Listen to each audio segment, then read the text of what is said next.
Governar é uma questão de tempo para quem aprender a andar aliançado. A história nos mostra isso, nós estamos seguros nisso, nós estamos firmados no Senhor. Eu tenho aprendido a confiar sem ver. Eu tenho aprendido a confiar sem ouvir. Mas a voz silenciosa do Teu Espírito tem nos governado e nos sustentado. Nós somos completamente dependentes de Ti. E Pai amado, que essa noite seja uma noite onde todo medo seja dissipado.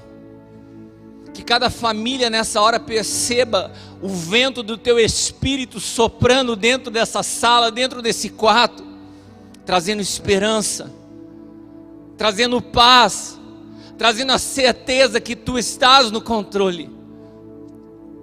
Eu me rendo ao Senhor nessa noite para que o Teu Espírito tenha liberdade para falar conosco através da minha vida, Senhor, em nome de Jesus.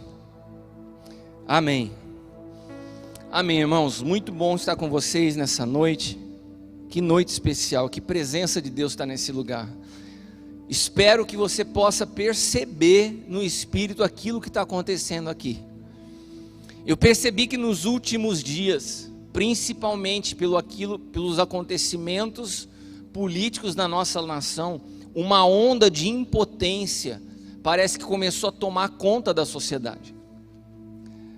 A saída do ministro Sérgio Moro produziu um impacto emocional em um povo que já estava acuado dentro de um período de confinamento. E eu percebi, no dia que aconteceu aquilo, eu até postei uma frase, falei assim, um dia triste para a nação. Eu percebi uma onda de opressão vindo sobre a nação. Pessoas preocupadas, pessoas postando e falando coisas do tipo, agora ferrou tudo, agora está lascado. Como se a nossa dependência tivesse relacionada a uma estabilidade política ou econômica. Irmãos, todos nós nascemos completamente vulneráveis. Você veio a esse mundo completamente vulnerável. Você foi formado dentro de um ambiente familiar, porque você não tinha condições quando nasceu, de se cuidar sozinho. Nasceu sem roupa, sem saber como comer, sem saber como se defender, se proteger, completamente vulnerável. Sabe por que Deus nos faz nascer vulneráveis? Porque todos nós nascemos duas vezes. Nascemos na carne e nascemos no espírito. E para que nós possamos experimentar o nascimento da carne, nós nascemos de forma vulnerável. E se nós precisamos e queremos e desejamos nascer do Espírito, nós precisamos também estar vulneráveis. Ou seja, a vulnerabilidade não é em si algo ruim.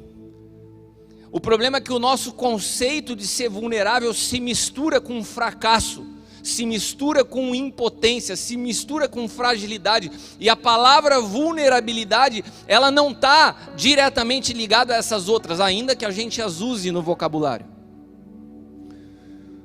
Ser vulnerável, ele não pode ser atribuído como algo bom ou ruim, pelo simples fato de nós interpretarmos mal essa palavra. Ela é uma palavra que está conectada, por exemplo, quando nas guerras se procurava como atacar ou invadir uma cidade fortificada, e a palavra que se utilizava é: vamos descobrir o ambiente ou o lugar mais vulnerável para que nós possamos penetrar. Então, dentro desse conceito de vulnerabilidade, vulnerável é locais, pessoas ou situações onde a guarda está baixa, onde você não tem elementos de proteção tão elevados como o outro, então você está mais vulnerável. E como o próprio instinto natural do homem é encontrar na vida um lugar de proteção e segurança, nós vamos ao longo da vida levantando armaduras de defesa e proteção, para que nós não fiquemos vulneráveis.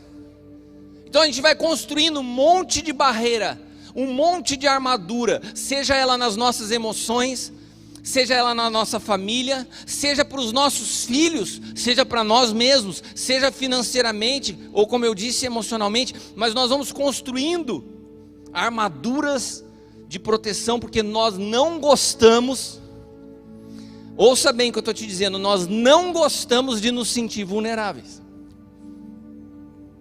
Então nós vamos tentando criar elementos para nos proteger.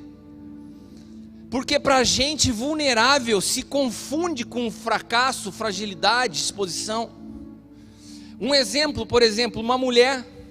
Pensa numa mulher. A Leila acessou algumas estatísticas essa semana que eu fiquei assustadíssimo. O nível de mulheres que entram na zona de pobreza depois da separação. Quantas mulheres são oprimidas pelos seus maridos e às vezes estão presas a um relacionamento opressor, porque se separarem, não sabem se sustentar financeiramente, e quando isso acontece, entram na linha de pobreza. Então pensa uma situação de uma mulher abandonada por um marido, que deixou ela com seus filhos. Essa mulher tendo que cuidar de uma família sozinha, enfrenta de fato uma situação de vulnerabilidade, mas não de fraqueza. Ou você vai me dizer que uma mulher que sustenta sozinha uma família é uma mulher fraca?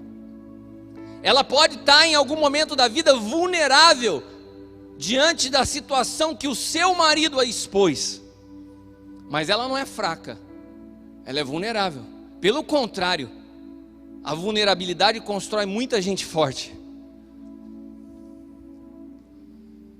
Quando um homem que se arrisca num país como o nosso, instável, a empreender, em meio a essas instabilidades, o cara resolve construir um negócio, gerar emprego, investir recursos. Essa pressão que se recebe por uma cultura enraizada de que o patrão é sempre o cara mau. Isso foi instalado no nosso país, uma cultura, nos últimos governos. Então todo cara, quando ele começa a empreender, ele já enfrenta essa cultura. A própria justiça privilegia esse cenário. Daí o cara vai e investe. Quantas pessoas eu estou conversando nesses dias? Começaram a ver do final do ano passado para o início desse ano uma melhora econômica, pegaram suas reservas, vou investir num negócio. E de repente se depara com um vírus. Algo microscópico, invisível aos teus olhos, mas capaz de desestruturar a economia mundial. Como que você pode prever isso? É erro de planejamento? É má fé? É incompetência? E um homem que prepara todo esse ambiente se depara com uma situação dessa e está nesses dias dentro de casa. E agora, eu vou ter que fechar? E qual é o pensamento que vem sobre a vida de um homem como esse? Estou fracassado. Não, você não está fracassado, você está vulnerável, porque vulnerável não é igual a ser fracassado. Essa situação não se acabou, e mesmo que essa empresa se feche, a sua identidade não está relacionada ao que acontece com o CNPJ. Pelo contrário, eu admiro esses caras. Ser vulnerável é se expor a situações como essa. Ser vulnerável está muito mais ligado a ser corajoso do que ser medroso. Porque na verdade o medroso, ele se esconde. E o cara que tem a capacidade de ser vulnerável, ele se expõe. Ser vulnerável é ser criativo, é ousar fazer algo novo. Ser vulnerável é ser resiliente e insistir mesmo que algo já tenha dado errado. Não existe coragem sem risco. Não existe criatividade sem erro. Não existe resiliência sem que saibamos lidar com a dor. Como eu posso me transformar em alguém resiliente se a primeira vez que a dor bate a porta da minha casa, eu falo assim, eu vou levantar uma muralha de proteção porque eu não quero experimentar essa dor de novo? Não, A resiliência nasce de alguém que soube superar a dor e continuar. Se tornar outra vez vulnerável à possibilidade de sofrer. Vulnerabilidade não tem a ver com fracasso ou sucesso. Se eu fosse definir vulnerabilidade depois de tudo que eu aprendi ao longo desses últimos dias, eu definiria como a disposição de correr risco em situações onde não podemos manter o controle do resultado. O que é vulnerabilidade? Disposição de correr risco em situações onde eu não tenho o poder de controlar o resultado. Quantos de nós fomos ensinados na vida? Olha, não fala quando você começar a namorar, hein, Felipe? Não, você começar a fazer corte. Quando você começar a fazer corte, você não vai falar para sua corte, olha, eu te amo. Homem não se expõe assim. Você não fica se expondo assim, porque senão você fica vulnerável. Quantos homens já ouviram isso? Quantos relacionamentos onde você vai se travando de medo de se expor?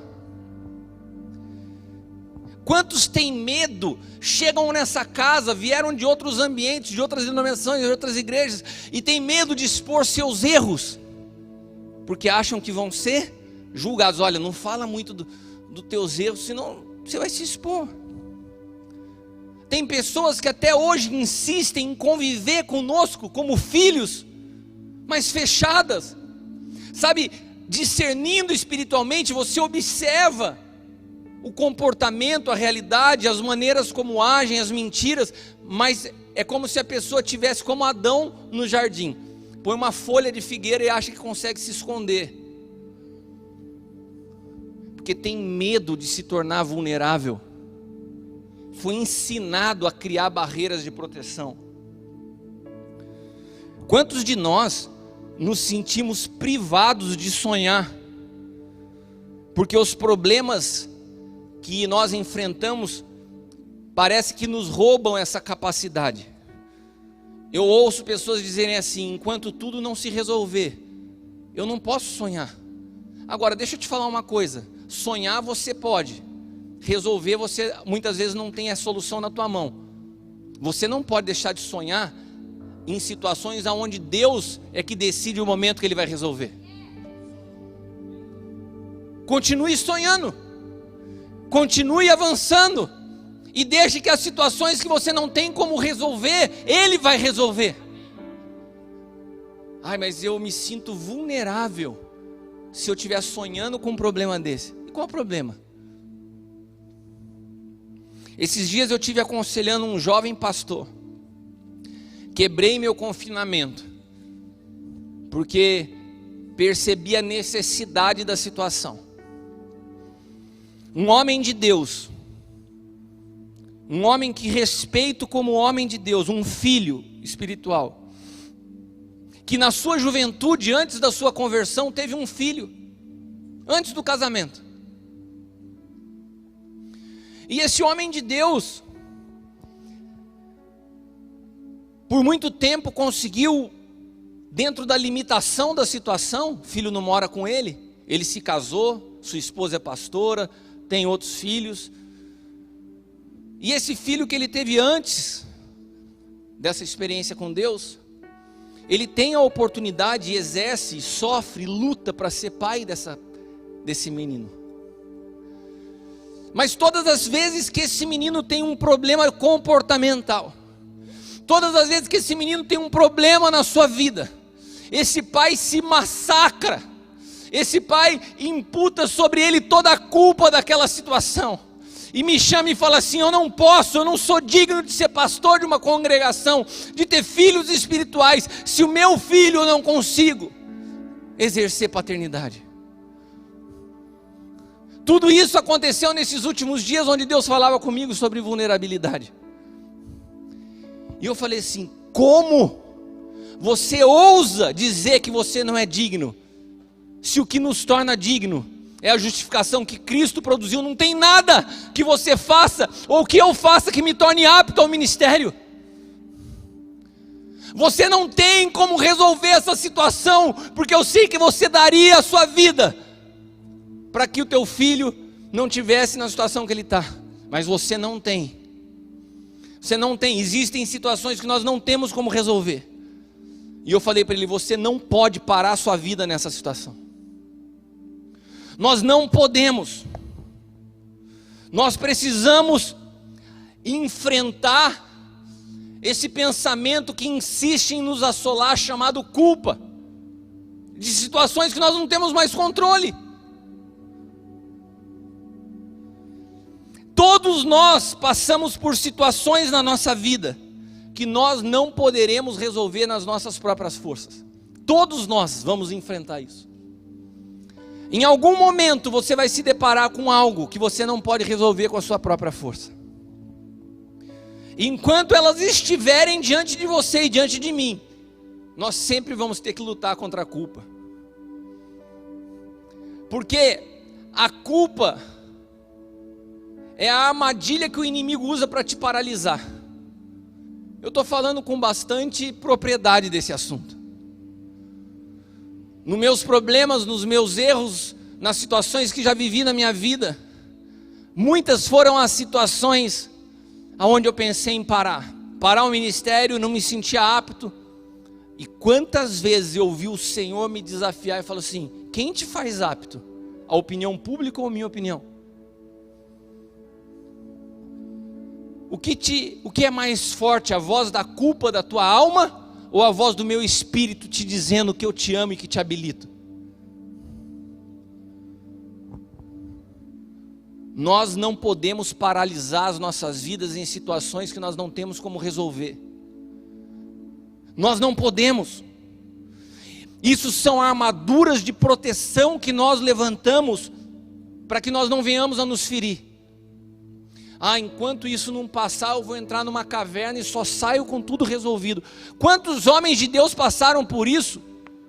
Elias passou, Deus o tirou. Davi passou, Deus o tirou. Falou: para. Então o Senhor vai resolver? Não vou resolver agora, mas vamos caminhar. Come um pão, toma uma água, levanta e anda. E tem armaduras que nós construímos e tem outras armaduras que os outros colocam em nós. Quando Davi vai entregar aquele lanche aos seus irmãos no meio da guerra, bando de homem covarde, sendo afrontados por um gigante que os ameaçava, que os insultava, ninguém tinha coragem de reagir àquela situação.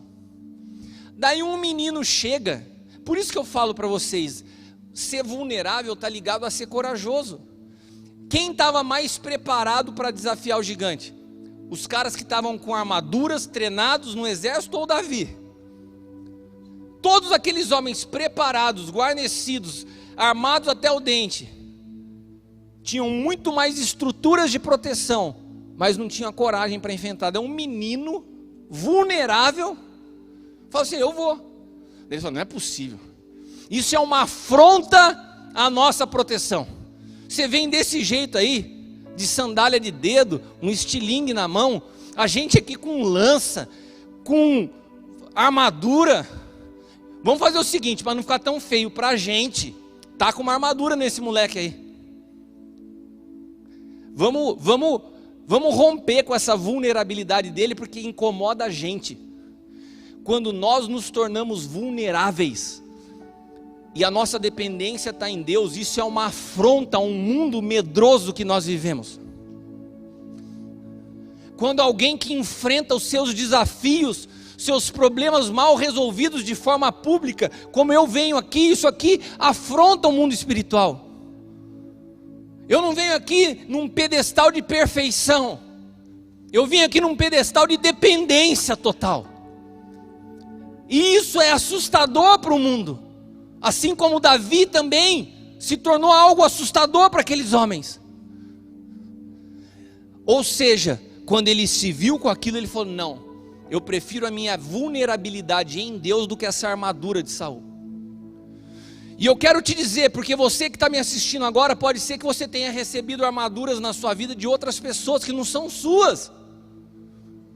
Você já viu aquela mãe que foi abandonada pelo marido e chega para sua filha e fala assim: filha, nunca dependa economicamente de um homem. Sabe o que ela está fazendo? Ela está pegando uma armadura, fruto da sua dor, e está colocando sobre uma filha.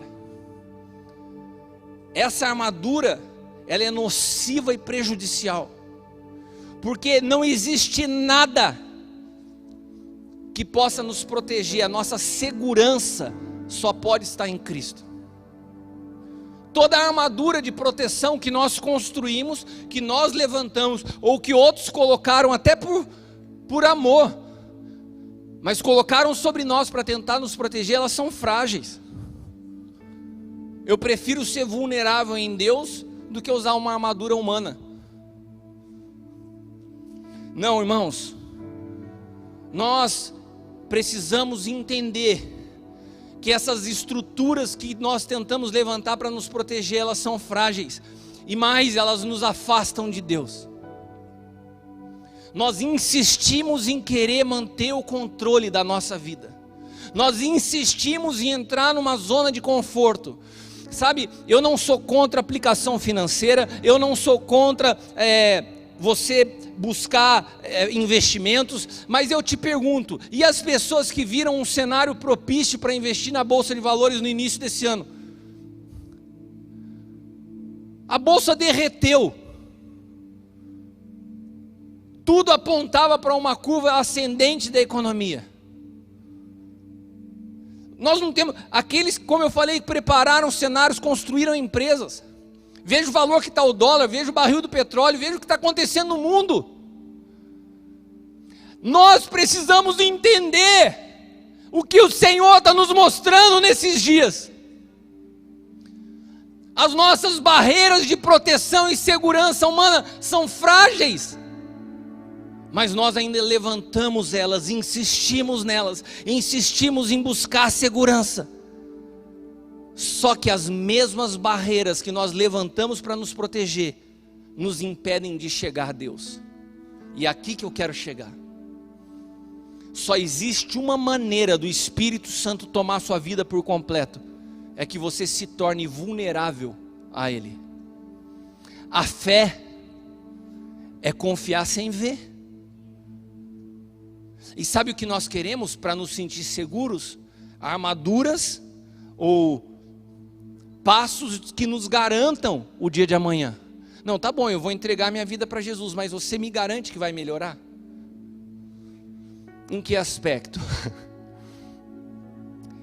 Certa vez, no Evangelho de Mateus, capítulo 16, do 24 ao 25, Jesus disse aos seus discípulos: se alguém quiser vir após mim, renuncie-se a si mesmo.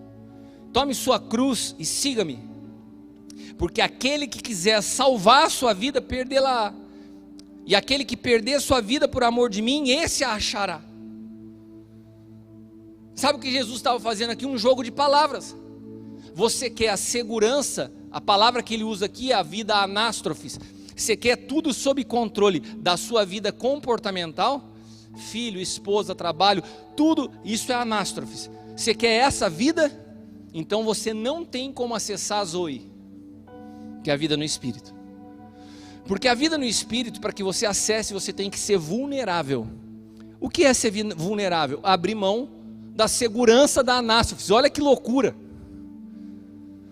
Ele fala assim: me entrega a anástrofes, aquilo que me entrega o controle da onde você ainda exerce, que eu te entrego vida no Espírito. Agora, se você insistir em ter o controle da sua vida, você não tem como receber, eu não posso te entregar. Porque para você acessar a vida Zoe, você tem que se tornar vulnerável. Você quer um lugar de maior vulnerabilidade do que a cruz? Agora deixa eu te perguntar uma coisa. Jesus nu, humilhado, massacrado na cruz, ele estava vulnerável, sim ou não? Estava exposto totalmente. Agora, ele estava fraco? Ele era, ali na cruz ele era alguém, um fraco? Ele era fracassado por estar ali?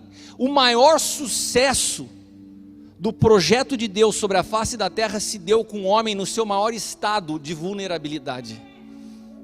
E sabe o que nós fazemos quando nós nos sentimos vulneráveis? Nós queremos nos proteger, porque a nossa preocupação é a opinião das pessoas que estão nos vendo. Jesus, ele estava tão focado no propósito que ele falou: Senhor, tem misericórdia, eles não sabem o que fazem. Se nós estivéssemos na cruz, falasse assim: Senhor, é o teu nome, estão te envergonhando, me tira daqui para eles verem que tu és Deus na minha vida. Porque a nossa ótica está invertida. Nós não queremos nos tornar vulneráveis, porque nós queremos uma reputação, uma imagem para apresentar para a sociedade. Deus está chacoalhando as estruturas do mundo gospel esses dias. Hoje nós entendemos como favor de Deus, como relevância, o volume das estruturas, o alcance, os cases de sucesso. Eu estou mais disposto a ouvir aqueles que são vulneráveis. Não há como nós provarmos da vida de Cristo sem que tenhamos disposição para abrir mão das nossas. Essa luta por manter o controle é egoísta, é adâmica e se opõe a Deus. Apóstolo, você está falando que lutar para manter o controle da vida é algo que se opõe a Deus? É. Então sabe o que eu quero que você faça? Glorifique a Deus se você perdeu o controle da situação nesses dias. Isso é favor de Deus sobre você. É Deus mostrando que Ele é Deus na sua vida, que Ele é suficiente para cuidar de você, ainda que a economia derrube, ainda que você perca o emprego. Aí que a nossa fé é provada. Sabe, essa luta por manter o controle, tem uma passagem que todos nós conhecemos, que é a passagem do filho pródigo. Aqueles dois filhos que conviviam ali com o pai dentro de casa, eles nos dão vários apontamentos para a nossa vida. Um deles falou assim: não, eu quero a minha parte da herança. Por que ele queria a parte dele da herança? Porque ele queria cuidar da vida dele do jeito dele. Eu quero viver do meu jeito. Eu não quero... Não, mas tudo que eu tenho é seu, mas não é isso, pai. Eu não quero ter que ficar pedindo satisfação para você. Eu quero cuidar da minha vida do meu jeito. Eu quero investir onde eu quero. Eu quero ter o controle sobre a minha vida. Sim ou não? Você está se identificando com isso? Quantos de nós temos dificuldade com a palavra pai, porque nós não queremos dar satisfação a alguém? Quantos de nós insistimos em manter o controle da nossa vida, porque nós não queremos ser vulneráveis ao auxílio de alguém? Quão vulnerável Deus me tornou nos últimos anos?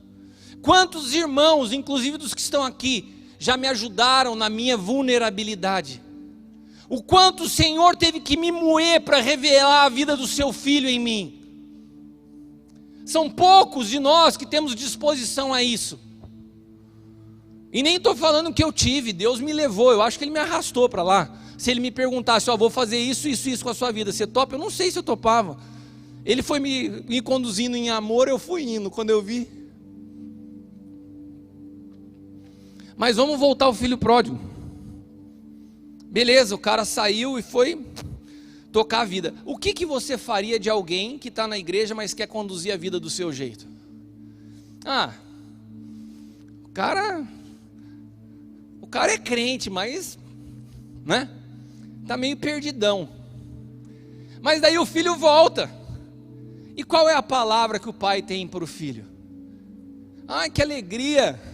O meu filho egoísta que saiu voltou. É isso que o pai fala? O meu filho que gosta de ter o controle das coisas, é uma belezinha, é homem de Deus. Nossa, esse cara canta os hinos, conhece a Bíblia, tal. Só tem um probleminha, ele gosta de ter o controle das coisas, mas é tremendo esse filho. Volta, filho. Foi isso que o homem falou? Não. Ele falou o seguinte: vamos celebrar, sabe por quê?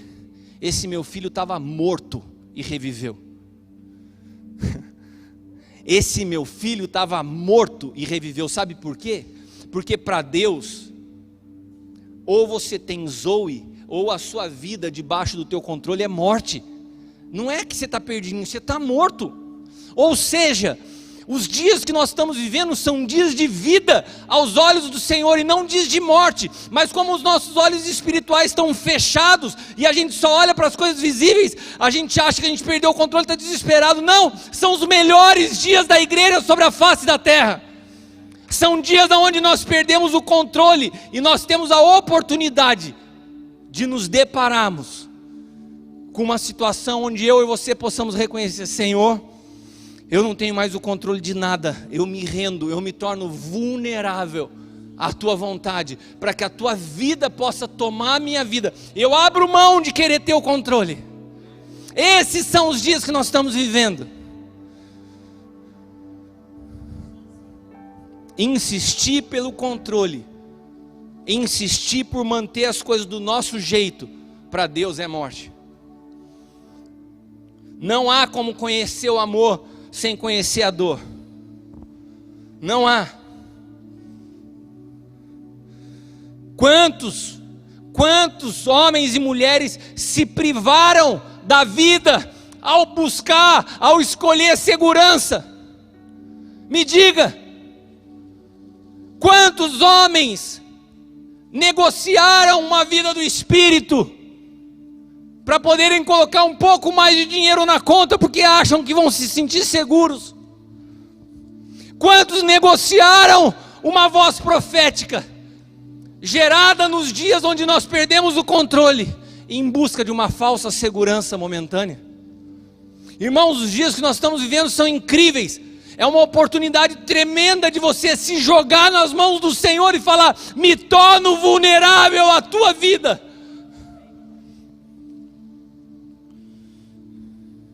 2 Coríntios 5,17 diz assim: assim que se alguém está em Cristo, se alguém se tornou vulnerável, abriu mão da sua vida e agora está em Cristo, nova criatura é. As coisas velhas se passaram e tudo se fez novo. Esse texto não fala que tudo deu uma melhoradinha. Esse texto não fala que a sua vida, agora você está uma pessoa melhor, não. Uma nova vida. Essa palavra nova é a palavra kainos no original, é diferente de neo. A palavra neo é uma palavra que diz respeito à atualização de algo existente. Qual que é a última versão do iPhone? 11 Pro? 11 Pro Max, me orienta a profeta Camila, entendida dos assuntos da Apple. 11 Pro Max. Por que a gente fala assim? É a versão mais nova do iPhone. E essa palavra nova vem de Neo, porque já tinham outras versões anteriores. Então a versão mais nova de algo que já existia é a 11 Pro Max. Essa palavra nova, que é uma atualização das anteriores, não é a que usa nesse texto. A palavra que usa nesse texto é a palavra kainos. Essa palavra quer dizer assim, é uma nova natureza inexistente anteriormente. Não é uma atualização da sua velha vida. Ou seja, Deus te entrega uma nova vida, a vida dele no Espírito, quando você abre mão da tua. E ele fala o seguinte: olha, para aqueles de nós que estavam marcados pelos fatos do passado, as coisas velhas, ouça você que está me assistindo em nome de Jesus, as coisas velhas se passaram, Ele tem o poder de fazer tudo novo. Tudo novo pode ser que não seja a restauração daquilo que aconteceu no teu passado. Ele está te falando, vira a página do teu passado, para de fato começar algo novo, não é o teu passado melhorado. Entenda isso nessa noite. Essa nova vida está disponível a todos aqueles que se tornarem vulneráveis, tiverem disposição a se expor ao risco, a perder o controle. Nós vivemos dias, irmãos, onde a internet deu voz aos covardes. Ela contribuiu, ela amplificou a voz da multidão. As críticas são cada dia mais cruéis, irmãos. Você não pode dar um passo fora. Eu vejo jovens ministros do Evangelho, que muitas vezes por uma palavra equivocada, os teólogos de plantão vêm e massacram. A teologia, que não vem temperada com amor e com a nova vida do Espírito, ela muito mais destrói do que constrói.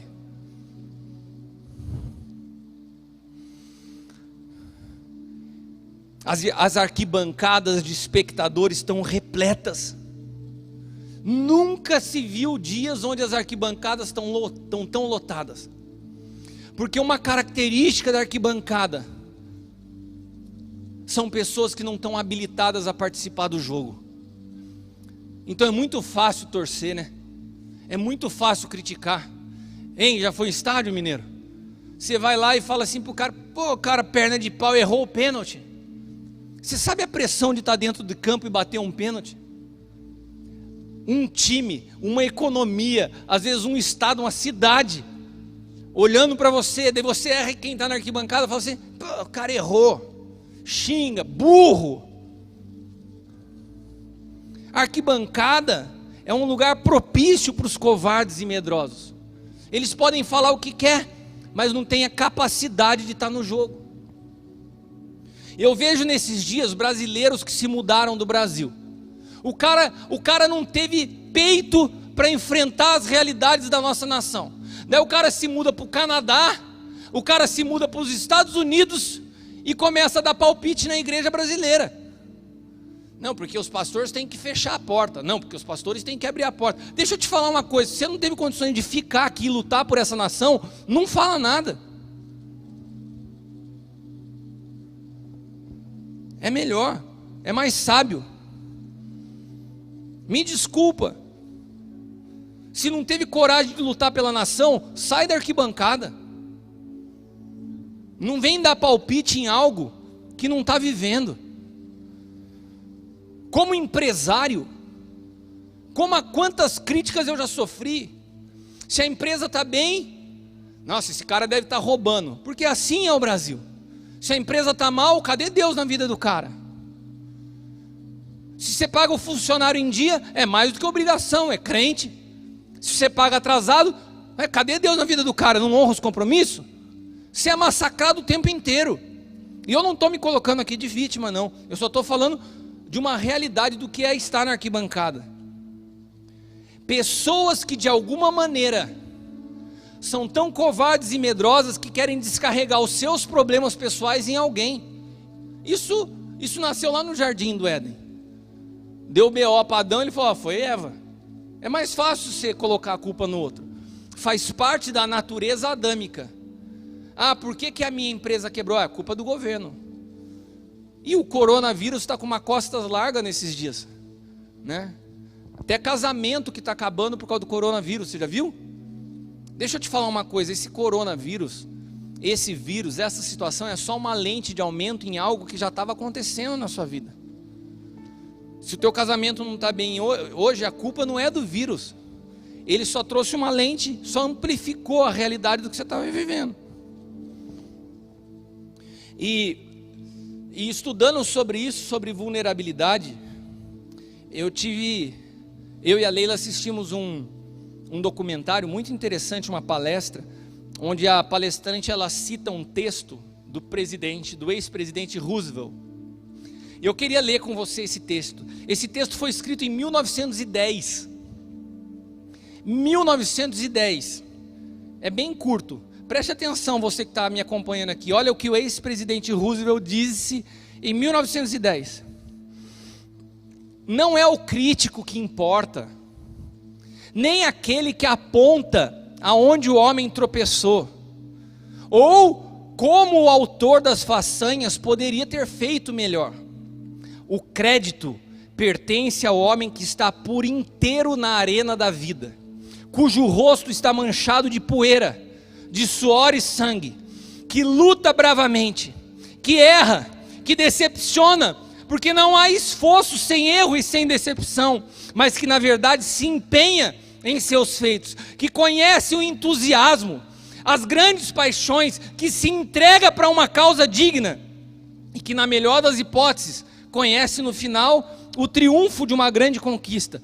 Mas na pior, se fracassar, ao menos fracassa, ousadamente tentando.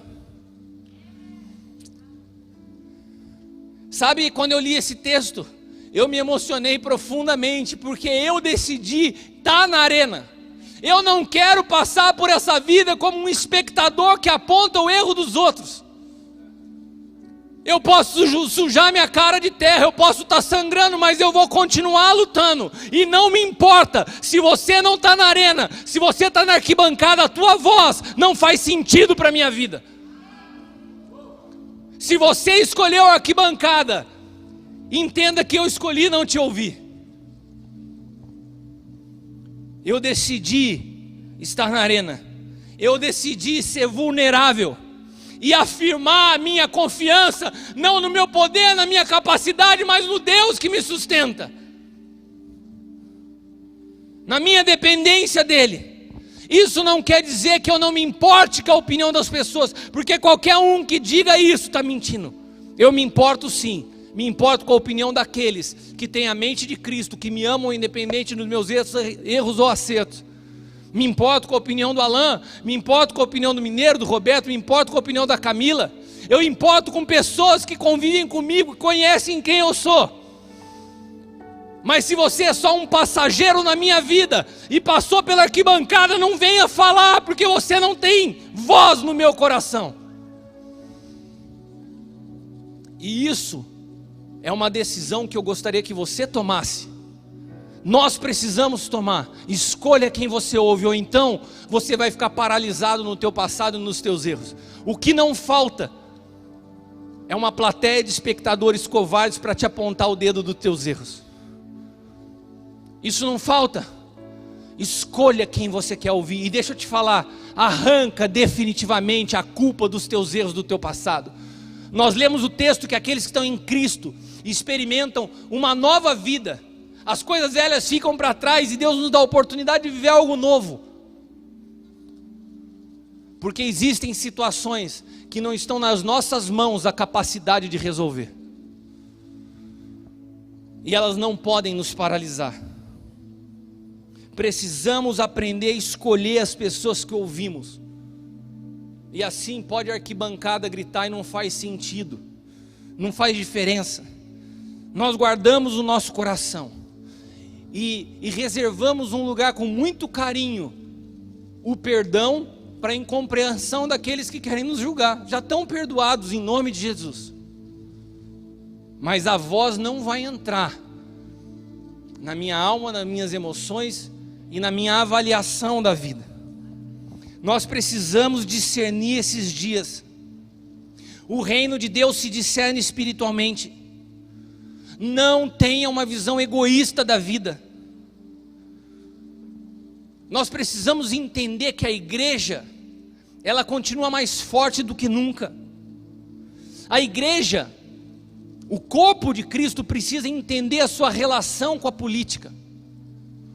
A nossa relação, ela é uma relação não de dependência do político, nós somos uma voz de transformação. A transformação não vem deles para a igreja, vem nós para a sociedade. Agora, quando você se aproxima da política com interesses pessoais, você já se corrompeu. Muitos pastores nessa nação se aproximaram do presidente por uma oportunidade e não porque tinham uma palavra profética. E essas mesmas pessoas que se aproximaram por uma oportunidade são as mesmas que nem terminaram de ouvir a análise dos fatos e já estão pulando fora do barco. Porque são assim as pessoas que se conduzem sem propósito. Elas entram e saem das nossas vidas de acordo com a conveniência. Agora, quando existe um propósito, você pode estar morrendo, eu vou estar com você até o final. Eu não entrei na tua vida só para a gente vencer junto. Precisamos aprender a fazer escolhas e a discernir as realidades no Espírito. Quando tudo ao redor para, quando tudo ao redor é paralisado, alguém já passou por isso antes na vida? Ninguém. Tudo paralisado. Deus parou tudo. Você fala assim: apóstolo, você acha que Deus parou tudo? Eu falei: acha, ou você acha que Deus foi pego de surpresa por um vírus? O vírus pode pegar a economia mundial de surpresa, pode pegar economia política, todas as áreas de surpresa, mas Deus não foi pego de surpresa. Você imaginou Deus pôr a mão na cabeça falando assim: meu Deus, e esse vírus agora, o que eu faço? Você acha que Deus fez isso? Ou você acha que em meio a tudo isso Ele continua no controle?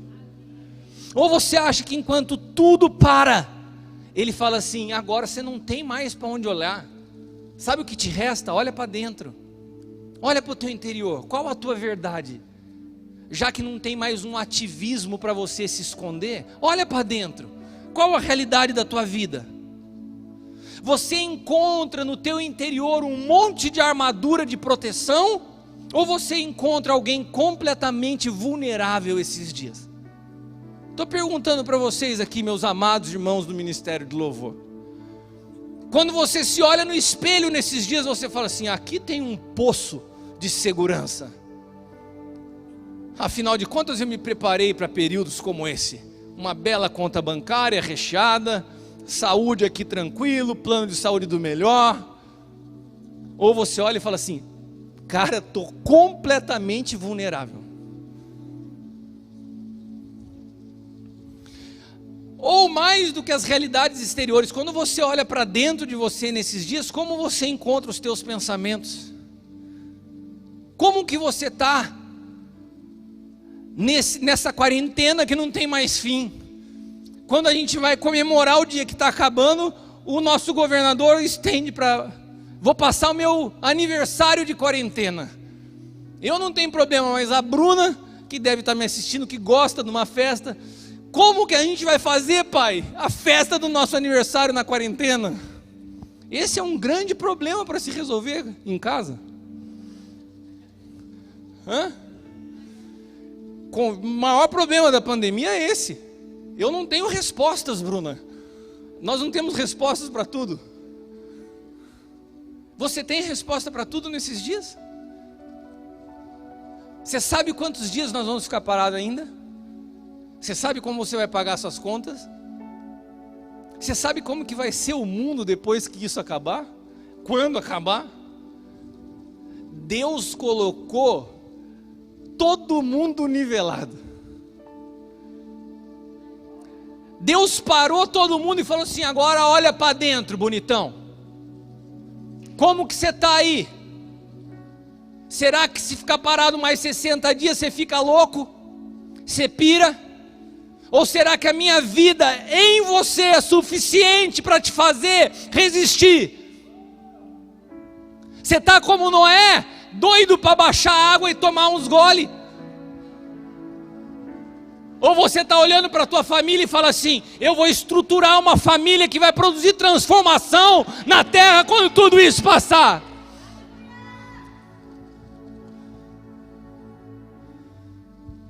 Se no seu interior você encontra alguém vulnerável, eu quero te dar uma boa palavra: glória a Deus. Sabe o que eu quero te convidar hoje? Você está no melhor momento da tua vida. Apresente essa vulnerabilidade ao Senhor. Pode ser que esses dias você tenha chegado no seu limite. Desisto. Eu já tentei ter o controle, eu já lutei, mas eu desisto. Agora lascou tudo. Você está no melhor. Deus está olhando e está dando risada e fala assim: glória a Deus. Deus está orando em línguas para você e falou assim: é isso que eu esperava. Eu esperava que você chegasse nesse momento e reconhecesse que você não pode ter o controle. Se você chegar diante de mim assim, você vai poder entender o que os meus discípulos não entenderam. Abra a mão da tua vida e você vai encontrar a vida. Demonstre a sua dependência e Ele te encherá de força. Amém? Eu quero orar por você agora. Eu quero orar por você na sua casa. Eu não sei se você é visitante, eu não sei se você está afastado, eu não sei se você está como filho pródigo. Ah, mas eu não estou em pecado, pastor. Eu não estou falando de pecado, eu estou falando de insistir em ter o controle da sua vida. Eu quero orar por você que quer voluntariamente apresentar a tua vulnerabilidade ao Senhor. Você topa? Você está afim de fazer isso, de se tornar completamente vulnerável? não que você não esteja, se tornar apresentando isso ao Senhor, reconhecer isso. Eu quero orar por você nessa hora, e vou te dizer, se você entrar nesse lugar, você vai entrar no melhor lugar que você pode estar na sua vida para esses dias. Um lugar de segurança, um lugar onde todas as estruturas desse mundo podem ser derrubadas, você vai estar seguro. Se você puder, feche os teus olhos. Feche os teus olhos. Eu sei que para muitos não tem sido fácil. É uma guerra aqui dentro. Desista de querer entender como vai ser resolvido. Se renda ao Senhor. Como um filho chega diante do pai e fala: pai, eu não sei como vai ser. O Senhor sabe. Ele te ama, Ele está cuidando da tua vida, Ele sabe cada um dos detalhes daquilo que você necessita. Vamos orar? Pai, nós te agradecemos por essa noite tão especial, por essa presença tão maravilhosa nesse lugar. Quero te agradecer pelo privilégio de congregar, de ser parte um do outro, de viver nesse lugar chamado corpo de Cristo, onde não tem maior nem menor, mas uma codependência daquele que é o cabeça, soberano sobre todas as coisas. Eu sei que nesses dias o Senhor está construindo caminhos no deserto, que os nossos olhos espirituais se abram e que nós possamos enxergar que esses caminhos são superiores dos caminhos que nós tínhamos anteriormente. Que a culpa das situações más resolvidas do passado, que as armaduras de proteção que nós levantamos ao longo da vida, ou que colocaram em nós, sejam quebradas nessa noite. Nós nos tornamos vulneráveis, Senhor. Nós queremos expor a nossa vida diante de Ti. Nós queremos ir a esse lugar chamado cruz, para que possamos provar da Sua morte e assim acessarmos a Sua ressurreição. Porque nessa noite o Senhor nos diz: as coisas velhas ficam para trás, tudo se faz novo, tudo se faz novo.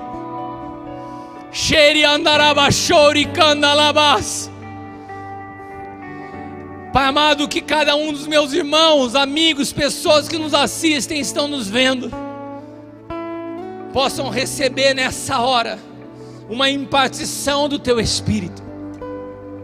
Possam receber nessa hora, Pai amado, uma âncora para suas almas, que a estabilidade deles esteja no Teu Espírito e não em nenhuma realidade externa.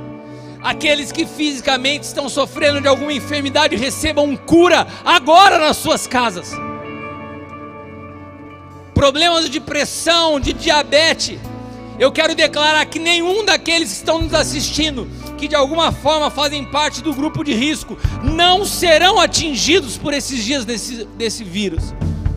Eu quero profetizar vida em tua vida, e eu quero profetizar sobre as tuas finanças. Aqueles que ousadamente se colocam vulneráveis diante do Senhor serão surpreendidos por Ele, porque a economia dele não é desse mundo. Ele te sustentará, Ele prepara novos caminhos de riquezas, Ele abre porta no deserto, Ele faz tudo novo. Governar é uma questão de tempo para quem aprender a andar aliançado.